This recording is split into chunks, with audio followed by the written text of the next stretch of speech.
Assalamualaikum warahmatullahi wabarakatuh. Yang saya hormati Bapak Agung Kuswantoro dan Bapak Teguh Hadi Raharjo selaku dosen mata kuliah Desain Strategi Pembelajaran Administrasi Perkantoran. Perkenalkan, saya Serlina Ilustari dengan NIM 7101421154 dari Prodi Pendidikan Administrasi Perkantoran. Di sini saya akan mempresentasikan modul ajar mata pelajaran otomatisasi tata kelola sarana dan prasarana pada program keahlian manajemen perkantoran dan layanan bisnis pada fase F SMK kelas 11. Dalam modul ajar ini terdapat cakupan materi sebagai berikut. Bab 1, Informasi Umum, yang meliputi identitas modul, kompetensi dasar, profil pelajar Pancasila, sarana dan prasarana, target peserta didik, dan metode pembelajaran. Bab 2, meliputi komponen inti, yang mencakup tujuan pembelajaran, pemahaman bermakna, pertanyaan pemantik, persiapan pembelajaran, kegiatan pembelajaran, uraian materi, rangkuman, asesmen, rubrik penskoran dan pengolahan nilai, pengayaan dan remedial, refleksi peserta didik dan guru. Dan bab 3 lampiran yang berisikan lembar kerja peserta didik, glosarium, daftar pustaka. Selanjutnya, bab 1, Informasi Umum. A. Identitas modul, Satuan Pendidikan SMK Teukumar, bidang keahlian bisnis dan manajemen, program keahlian manajemen perkantoran dan layanan bisnis, mata pelajaran otomatisasi tata kelola sarana dan prasarana, kelas 11, fase F, Guru Serlina Ilustari, tahun pelajaran 2022-2023, alokasi waktu 24 kali 45 atau 4 pertemuan. B. Kompetensi dasar. Peserta didik diharapkan memiliki kemampuan dasar mengenai materi otomatisasi tata kelola sarana dan prasarana di bidang manajemen perkantoran dan layanan bisnis. Kompetensi dasar yang pertama, memahami administrasi sarana dan prasarana dengan indikator pencapaian kompetensi, menjelaskan definisi dari administrasi sarana dan prasarana, menguraikan tujuan ruang lingkup fungsi administrasi Sarpras. 2. Melakukan pengelompokan ruang lingkup administrasi sarana dan prasarana dengan melakukan dan mengklasifikasi ruang lingkup sarana dan prasarana. 3. Memahami keselamatan kesehatan kerja atau K3 perkantoran dengan menjelaskan, menguraikan definisi, fungsi, tujuan, prosedur, serta ergonomi di lingkungan kantor. Yang keempat, melakukan identifikasi pengalaman keselamatan kerja ketika di lingkungan kantor sesuai dengan klasifikasi bahaya dan sesuai dengan standar prosedur yang berlaku, dengan melakukan identifikasi ketika di lingkungan kantor sesuai dengan klasifikasi bahaya dan melaksanakan prosedur ketika perkantoran sesuai dengan standar prosedur yang berlaku.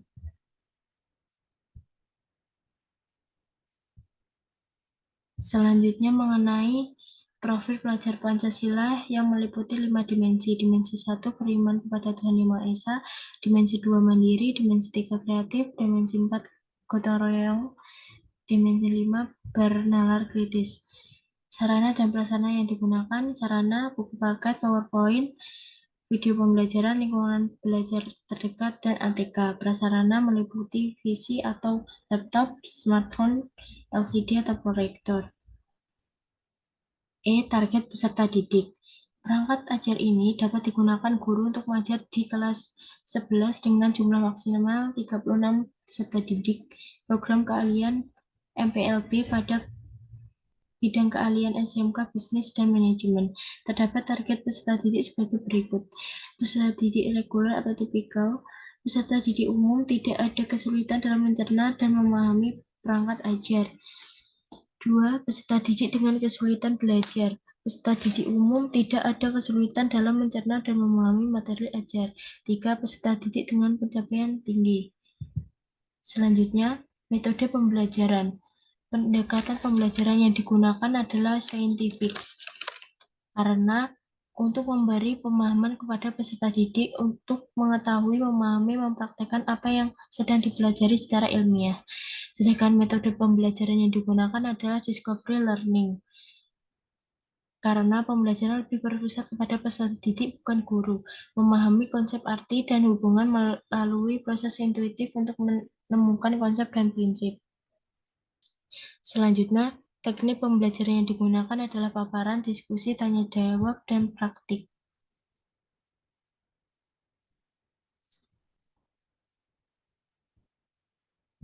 Bab 2, komponen IT. Tujuan pembelajaran mampu menjelaskan, menguraikan, melakukan, mengklasifikasi, administrasi sarana dan prasarana. Mampu menjelaskan, menguraikan, menjelaskan, melakukan, dan melaksanakan K3 perkantoran maupun ergonomi di lingkungan kantor. Selanjutnya, pemahaman bermakna mengenai sarana dan prasarana organisasi serta administrasi sarana dan prasarana K3 perkantoran serta ergonomi di lingkungan kantor.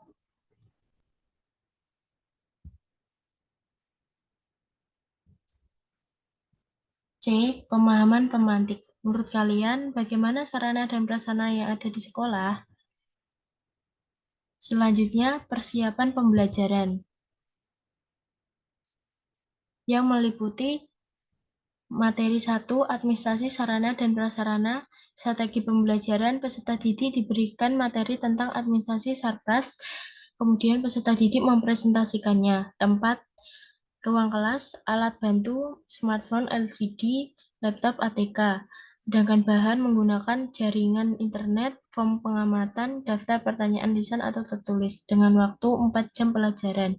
Asesmen diagnostik terdiri dari 2, yaitu non-kognitif yang meliputi gaya belajar, karakter, dan minat peserta didik berupa checklist pada tabel pertanyaan. Yang kedua, kognitif dengan mengukur sejauh mana pemahaman peserta didik mengenai materi administrasi Sarpras. Yang kedua, formatif. Ketika peserta didik melakukan proses pembelajaran, guru menanyakan secara acak kepada peserta didik terhadap pemahaman materi administrasi Sarpras.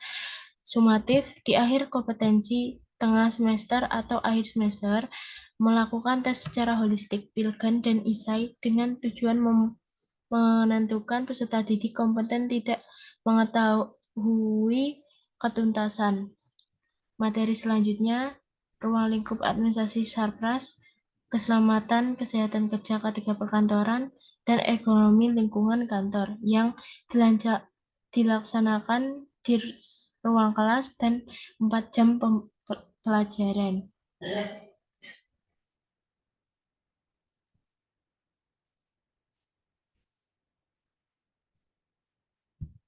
Selanjutnya, kegiatan pembelajaran. Pada pertemuan 1, 4 kali 45 jam pelajaran dengan materi administrasi sarana dan prasarana.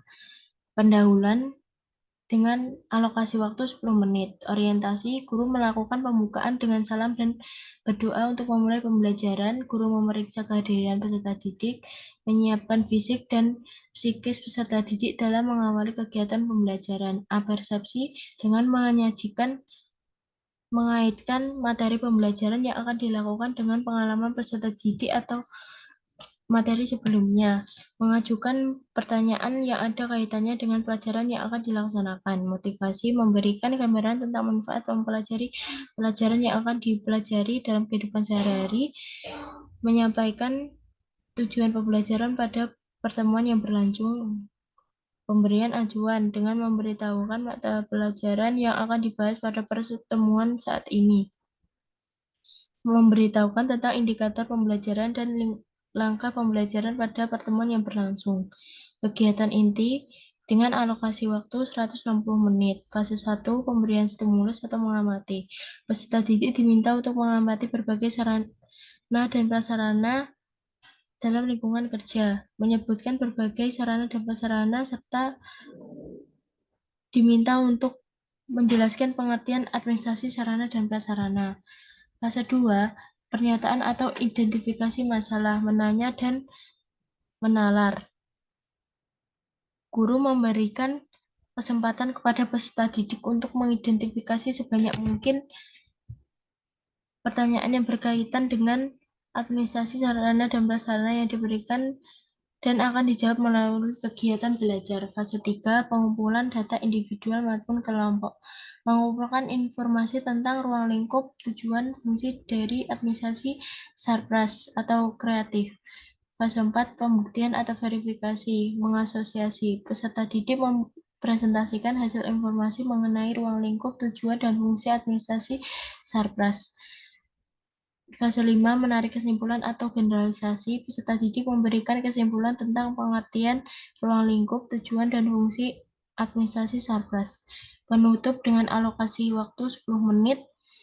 Guru mengajak peserta didik melakukan refleksi terhadap kegiatan pembelajaran yang sudah dilaksanakan. Guru memberikan umpan balik terhadap proses dan hasil pembelajaran. Guru melakukan evaluasi secara umum seputar materi yang telah disampaikan. Guru menyampaikan materi praktek untuk pertemuan berikutnya. Guru menutup pembelajaran dengan doa dan salam. Dalam 4 pertemuan, memiliki alokasi 4 kali 45 JP dengan materi pada pertemuan 2, ruang lingkup administrasi sarana dan prasarana, pertemuan 3, K3 perkantoran, dan pertemuan 4, ergonomi di lingkungan kantor. Uraian materi pada administrasi sarpras meliputi pengertian, tujuan, ruang lingkup, fungsi, sedangkan pada K3 perkantoran mencakup pengertian, fungsi, tujuan, prosedur, sedangkan pada ergonomi di lingkungan kantor meliputi pengertian, klasifikasi bahaya ergonomi, standar ergonomi. Selanjutnya adalah rangkuman dari pengertian sarana dan prasarana, administrasi sarana dan prasarana, K3 perkantoran, dan ergonomi perkantoran. H. Asesmen. 1. Bentuk asesmen.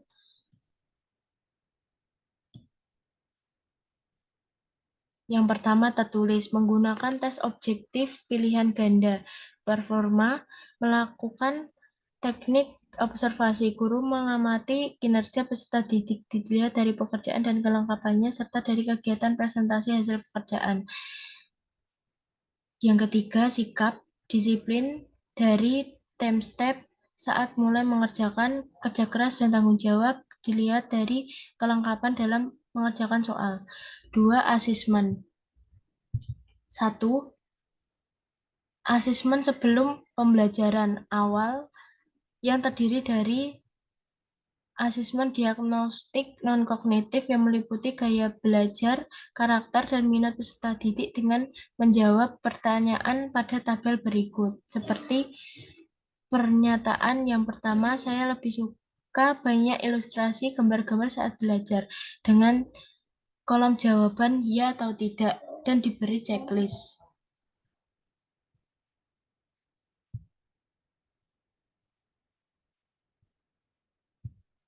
Yang kedua, asesmen diagnostik kognitif sebagai upaya untuk memperjelas pemahaman terhadap administrasi sarpras, ergonomi di lingkungan kantor, serta K3 perkantoran di bidang MPLB, maka perlu dilakukan asesmen mandiri sebagai berikut. Bagaimana penerapan administrasi sarpras dengan memperhatikan K3 di dalam kantor? Mengapa ergonomi di lingkungan kantor sangat penting? Yang kedua, asesmen tidak tertulis meliputi penilaian kegiatan presentasi pada pertemuan kedua dan keempat sesuai dengan pembagian materi dan kelompok. Yang ketiga, asesmen selama proses pembelajaran atau formatif. Dengan menilai lembar kerja peserta didik melalui kegiatan praktek penerapan administrasi sarpras dengan menerapkan K3 sesuai prosedur yang ditetapkan. 4. Asesmen pada akhir proses pembelajaran atau sumatif yang meliputi latihan soal pilgan dan isai. Pilihan ganda dengan menjawab pertanyaan dan jawaban ABCDE dengan jumlah soal 10. Sedangkan isai terdapat 5 soal. Selanjutnya, rubrik penskoran dan pengolahan nilai pengetahuan. Kategori pilihan ganda dari soal 1 sampai 10, cara penskoran atau rubrik penskoran dengan jika jawaban sesuai dengan kunci jawaban, maka skor penilaian mendapatkan 1. Jika jawaban tidak sesuai dengan kunci jawaban, maka skor penilaian 0. Sedangkan kategori esai dalam nomor 1 sampai 3, jika sesuai jawaban kunci jawaban dan ada pengembangan jawaban, skor penilaian 4. Jika jawaban sesuai dengan kunci jawaban, skor penilaian 3. Jika jawaban kurang sesuai dengan kunci jawaban, skor penilaian 2. Jika jawaban tidak sesuai dengan kunci jawaban, skor penilaian 1.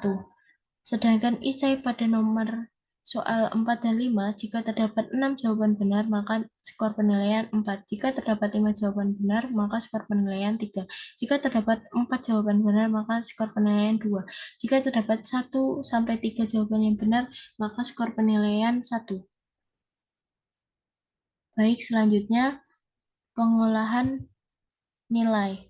Pada kategori pilihan ganda dari nomor 1 sampai 10 dengan skor penilaian masing-masing soal adalah 2, sedangkan esai dari nomor 1 sampai 5 dengan skor penilaian 4, maka jumlah total antara kategori pilihan ganda dan esai dengan skor penilaian 2 dan 4, maka diperoleh jumlah skor penilaian adalah 30. Maka nilai perolehan KD pengetahuan rata dari skor penilaian 30 dibagi 30 dikali 100 sama dengan 100.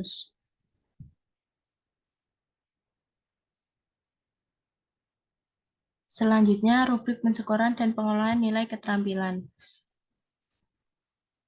Yang pertama, dengan komponen persiapan, membuat bahan presentasi PowerPoint dengan indikator membuat bahan presentasi berupa slide dengan sangat baik dengan skor 91 sampai 100. Bahan presentasi berupa slide PowerPoint dengan baik, skor 80 sampai 90.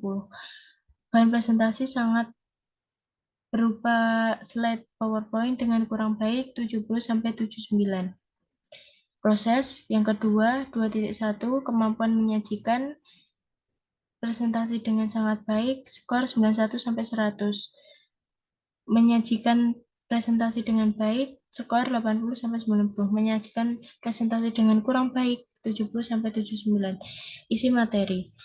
Isi materi sangat lengkap 91 sampai 100, isi materi lengkap 80 sampai 90, isi materi kurang lengkap 70 sampai 79. Yang ketiga, 2.3 kemampuan menjawab. Mampu menjawab pertanyaan dengan sangat jelas 91 sampai 100, dengan jelas 80 sampai 90, kurang jelas 70 sampai 79.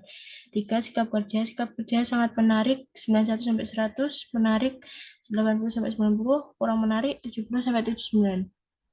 Yang keempat, waktu penyelesaian pekerjaan tepat waktu 91 sampai 100, selesai sebelum waktu berakhir 80 sampai 90, setelah waktu berakhir 70 sampai 79. Selanjutnya pengolahan nilai pada keterampilan dengan jumlah skor penilaian 60, maka nilai perolehan KD keterampilan rata dari nilai komponen penilaian 600 dibagi 600 dikali 100 yang akan memperoleh nilai 100. Selanjutnya pengayaan dan remedial. 1. Pengayaan. Anda adalah staf bagian administrasi di dunia usaha. Manajer memerintahkan untuk melakukan pengadaan terhadap sarana dan prasarana di dunia usaha. Langkah apa yang harus Anda lakukan untuk membuat sarana dan prasarana? Nomor 2. Apakah penerapan ketika perkantoran dalam kegiatan administrasi Sarpras sesuai dengan standar prosedur yang berlaku? Jelaskan pendapatmu. 2. Lakukan pembelajaran mandiri untuk menambah wawasan tentang ruang lingkup administrasi Sarpras. Yang pertama, apa asas standarisasi sarana dan prasarana yang efektif untuk diterapkan dalam perusahaan PT Indah Nusantara? Yang kedua, bagaimana standarisasi ergonomi di lingkungan kantor? Yang ketiga, bagaimana cara melakukan identifikasi ketika di lingkungan kantor sesuai dengan klasifikasi bahaya di suatu perusahaan? Pembelajaran remedial dan pengayaan memenuhi beberapa syarat, yaitu yang pertama, untuk remedial, pembelajaran ulang bila yang tidak tuntas minimal 75% dari peserta didik yang mengikuti ulangan harian remedial jika peserta didik mendapat nilai kurang dari 75. Pengayaan bagi peserta didik yang mendapatkan nilai lebih dari 85. Strategi pembelajaran remedial dilakukan dengan observasi dan penugasan berdasarkan indikator pembelajaran yang belum dicapai oleh peserta didik.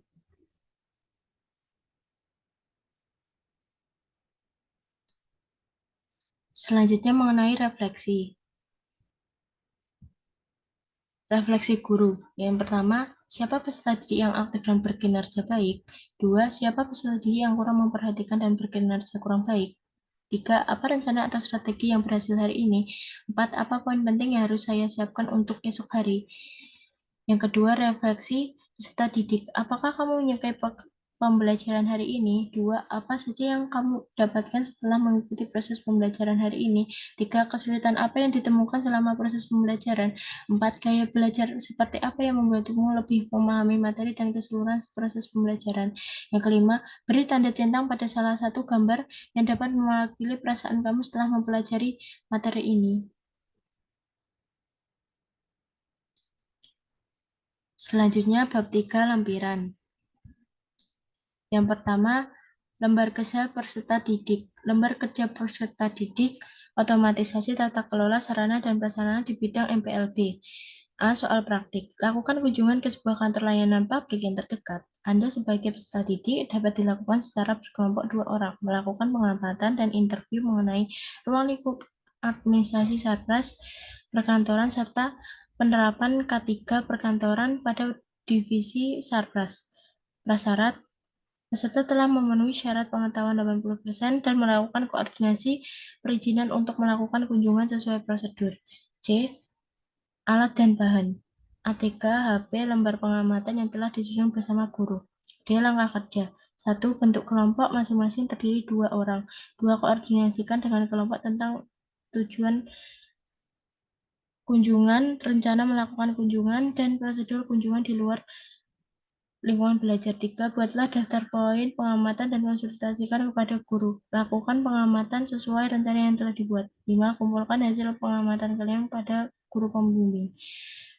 Sistem penilaian 30%, dokumen rencana kunjungan dan format pengamatan, 60% hasil laporan pengamatan, 10% ketepatan waktu pengerjaan. Selanjutnya, glosarium, sarana lebih ditunjukkan untuk alat benda-benda yang bergerak, sedangkan prasarana lebih ditunjukkan untuk alat-alat benda yang tidak bergerak. C. Daftar pustaka, Kurniawan Dwi 2018, otomatisasi tata kelola sarana dan prasarana kelas 11. Nugraha Putra 2018, otomatisasi tata kelola sarana dan prasarana kelas 11. Mila Aidina 2020, administrasi sarana dan prasarana.